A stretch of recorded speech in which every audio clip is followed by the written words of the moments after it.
This is Matthew Cratter from Trade University, and today I want to answer the question, is Dogecoin actually faster than Bitcoin?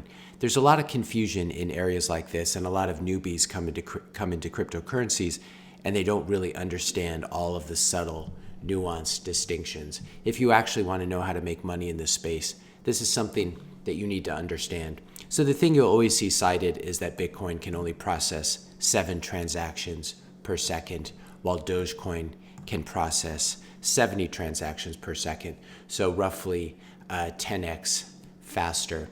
Now, what people don't mention, obviously, is that each of those transactions can have any size. So those 7 Bitcoin transactions could each be $2 billion, while each of those 70 Dogecoin transactions could be much smaller. And given the kind of people who use Dogecoin, which is more of a toy, versus Bitcoin, where we have real institutional investors, this could explain some of the differences.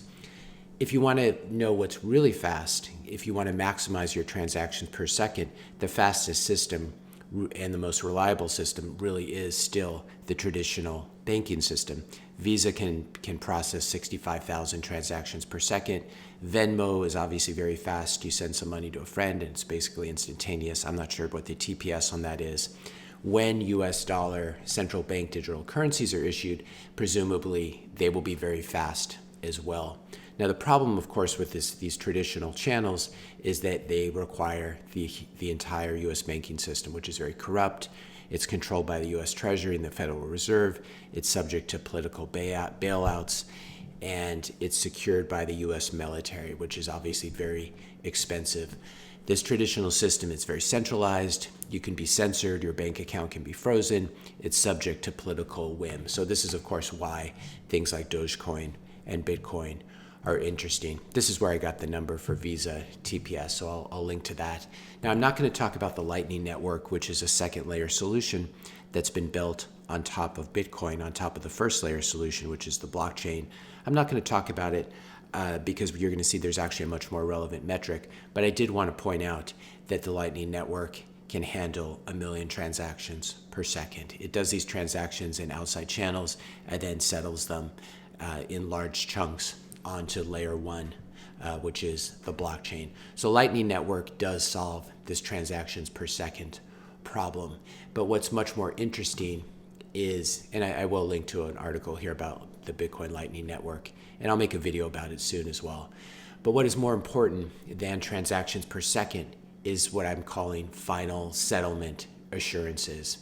Now, final settlement for an asset is the point at which you have reasonable assurance that the transaction will not be reversed. In other words, you can rest assured that it is actually settled. Now, if it's really fast to send someone money using a particular system, but the transaction can be easily reversed or overridden, it will not be used for very large, important payments. No one would send billions of dollars using a system with weak settlement assurances. Now, if you've ever bought a house, you know, or any other large purchase, you know that when you need to send a large amount of money that's very important, that it gets there and that it's secure, you use what's called a wire in the US, or a Fed wire, where you send the money using Fed wire. Now, Fed wire, as I understand it, is not reversible, and this is why wire fraud is very dangerous. If you wire your money to the wrong place, you probably will not be able to get it back and you'll be out of luck. This is why, for example, when you buy a house, you always want to call the escrow company and confirm the wiring instructions. Since once you wire the money, if you wire it to a scam company instead, it's probably gone. So this is what we mean by final settlement, a transaction that cannot be reversed. And this is very important. It's actually more important than transaction speed. I'll give you another example of final settlement. If I hand you a gold coin in exchange for a diamond ring, if I buy a diamond ring from you, giving you a gold coin, that's when final settlement occurs. Once that gold coin is in your pocket, the exchange has been settled, and it cannot be reversed because gold is a bearer asset. Once you hold it, there's no counterparty risk. The transaction can only be reversed using violence at gunpoint, which is always a problem no matter what kind of currency or exchange you're doing. But there's no counterparty risk or credit risk in gold or gold coins. Now, if I buy that diamond ring using a Visa card, my final settlement will take 30 to 90 days. The vendor has this risk over that period. You can do chargebacks, etc. So while Visa can do many, many transactions per second, in terms of final settlement, it's very slow. And it is, in addition to that, it's built on the US banking system. If you're finding this video helpful so far, I'd encourage you to hit that subscribe and like button, and maybe share it with a few friends, especially friends who are really into Dogecoin and don't understand the nuances in the cryptocurrency space. So let's think about final settlement and the various ways that this has been done historically. We've talked about gold. This is how gold became the sort of the base layer of the economy in the world. Basically moved to a global gold standard in the call it the 1800s or so, and big transactions were settled using gold, and they still are. A few years ago, Germany repatriated some of its gold. It took 4 years. So final settlement for gold is very slow. If you buy a gold bar in the mail, it has to be delivered using a very secure service, probably an armored truck or something, and it can take days to months to years to move gold around. Though gold is a bearer asset, once you have it, there's no counterparty risk. So that's one way you achieve final settlement, is by sending gold around the world. Obviously not the best solution, nor the solution for a digital age. As we said, you can also send a Fed wire. This can take a couple hours to 24 hours for final settlement. This usually closes sometime in the afternoon in the US. So it's not super fast, but it is very secure. And again, if you buy a house or something like this, you will send a wire to the escrow company and you will achieve final settlement. They're not going to accept a personal check or anything like that. Visa, as we said, final settlement takes much longer than a Fed wire. It takes 30 to 90 days. Visa is built up on top of the US banking system. And then what happens, all the member banks make these transactions, and then at some period of time, I'm not sure if it's daily or weekly, they settle up accounts and move. They net out all the transactions and then move large amounts of money to settle. Now the Bitcoin, final settlement for Bitcoin is usually considered to be about 6 blocks, which is 1 hour. We can see how fast this is compared to Visa, compared to FedWire, and compared to gold, which are really the only alternatives out there. And this is why I've hypothesized that Bitcoin will indeed replace gold, much easier to move around.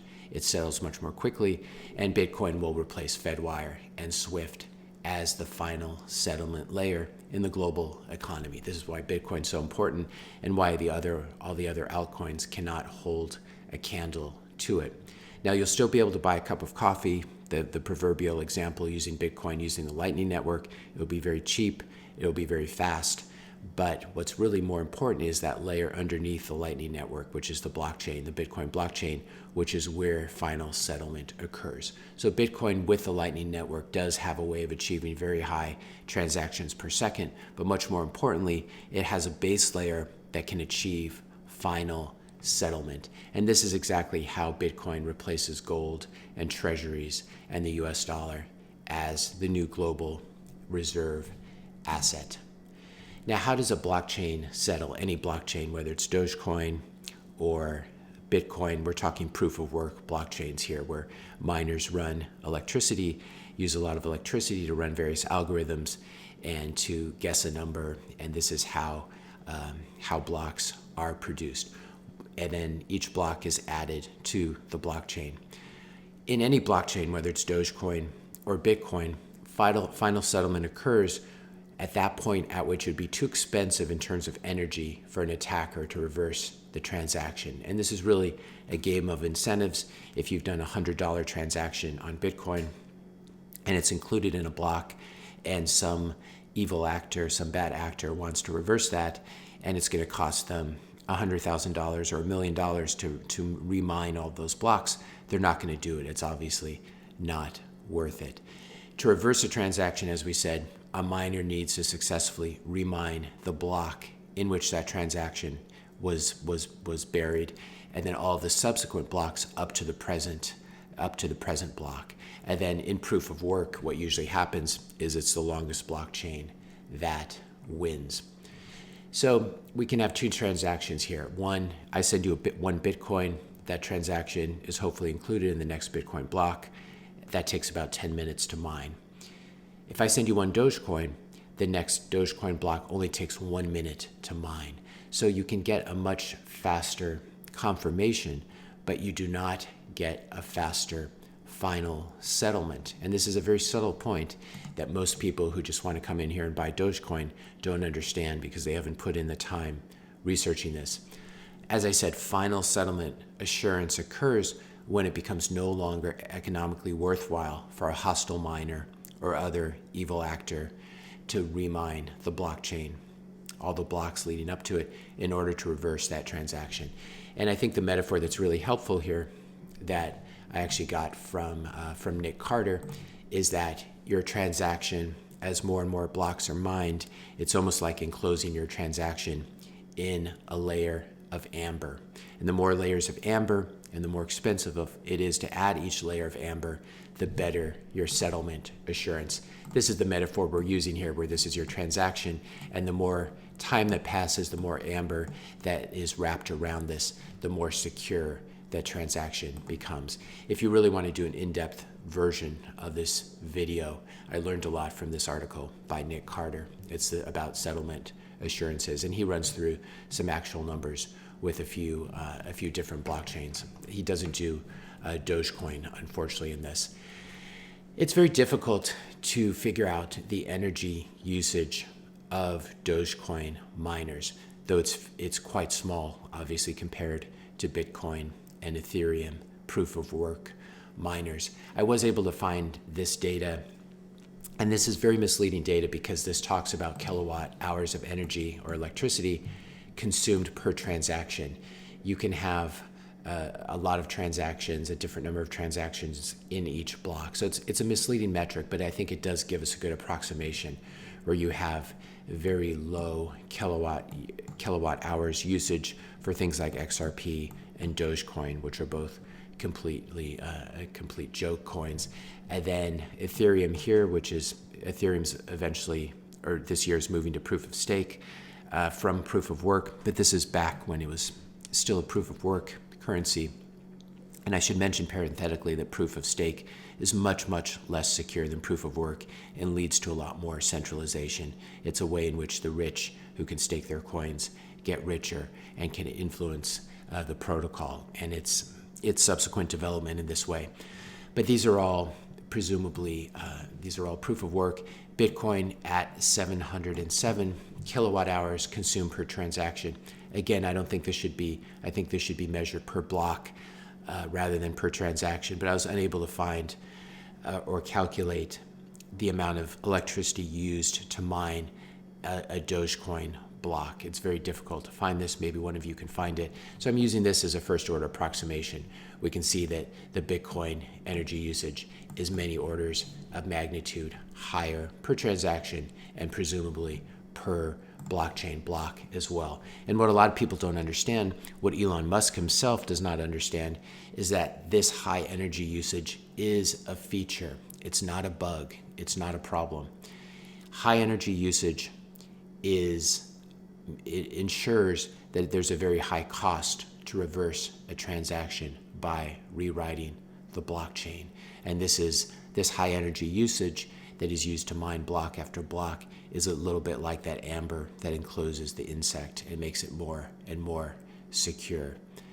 Remember as well that when you're talking about high energy usage, I've talked about this in many videos, but you cannot compare something to an ideal world where everything is rainbows and unicorns. You have to compare it to actual systems that can be installed or that actually exist. The current system is extremely wasteful in terms of its high energy usage. The current system hates Bitcoin and so it tries to pretend that Bitcoin wastes energy. Whereas the current fiat financial system, where you have the US dollars, the global reserve currency, it's run by having lots of expensive bank branches and ATM machines and expensive buildings and financial districts and millions of employees pushing paper around, rich bankers and politicians with their private jets, which are obviously consume a lot of energy and are not good for the environment.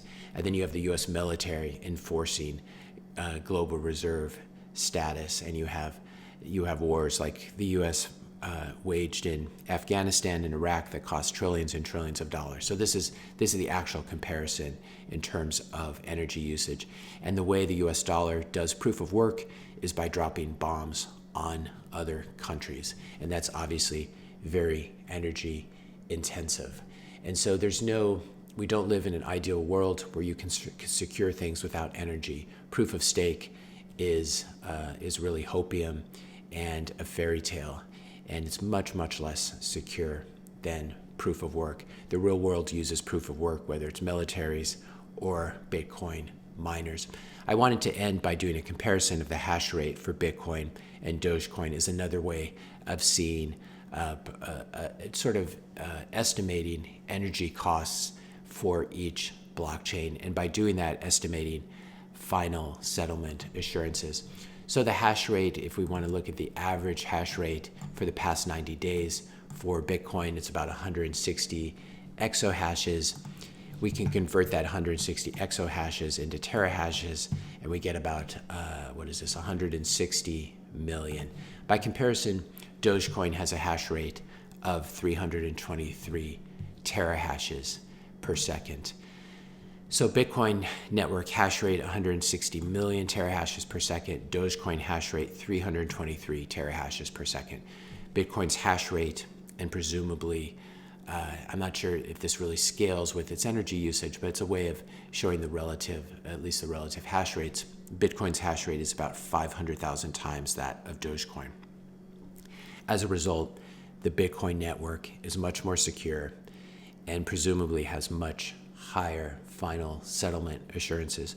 Dogecoin is cute, but it really is just a toy at this point, whereas Bitcoin is the next global reserve asset. The Lightning Network allows Bitcoin to achieve millions of transactions per second, which is much higher than what Dogecoin can do.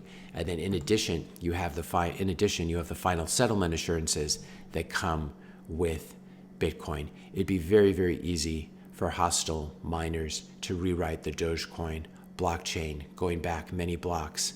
As we've seen by this relative comparison of hash rate, it'd be very easy for an attack to occur on the Dogecoin blockchain and transactions to be reversed and coins to be double spent. This is why, if you're choosing to store your value somewhere or send high value transactions that require fast final settlement assurance, Bitcoin is the only game in town. And that's why I think it's the next global reserve asset. It's going to replace gold and replace the US dollar and US Treasuries in this function as a reserve asset that has very fast final settlement. We can say that it settles anywhere from 30 minutes to 60 minutes. That would be 3 to 6 blocks. And at that point, reversing the Bitcoin blockchain would be much more expensive than it's worth. So if Elon wants to try to scale up Dogecoin's hash rate and really take over this currency and make it his own, he could do that. He could try. It's going to be very, very difficult. It's going to be very expensive to compete with Bitcoin and get the Dogecoin hash rate this high. But even if he were able to do it, which I don't think he's not, at that point, Dogecoin would just become another centralized project, subject to Elon's whims, his mood changes. And do you really want a volatile, unpredictable billionaire like Musk? He's very brilliant. I like what he's doing in space and with cars. He's been a complete disaster the way he thinks and talks about Bitcoin and Dogecoin. He's lost a lot of people, a lot of money getting them into Dogecoin. But he's a very selfish billionaire. He wants his own form of currency here. It's not something that I want to participate in. I don't want a volatile, unpredictable billionaire in charge of my money. That's how the current system runs, where we have billionaires influencing politicians and central bank policy and influencing U.S. Treasury policy, etc. That's not what I want, even though Elon would be an improvement over the very stupid people at the world's central banks and at the world's in the world's governments. But still, I much prefer a decentralized, apolitical, uncensorable currency that has credible monetary policy that's been around for 11 years and has never changed its monetary policy, unlike alternatives like Ethereum, which changes its marketing and its monetary policy every couple of years. And in addition to that, does not have the strong settlement assurances that Bitcoin does. If you found this video helpful, be sure to hit that subscribe and like button. Hit the notification bell if you want to be notified when I publish my next video. And let me know your questions and comments in the comment section below. Thanks a lot for watching, and I'll see you in the next video.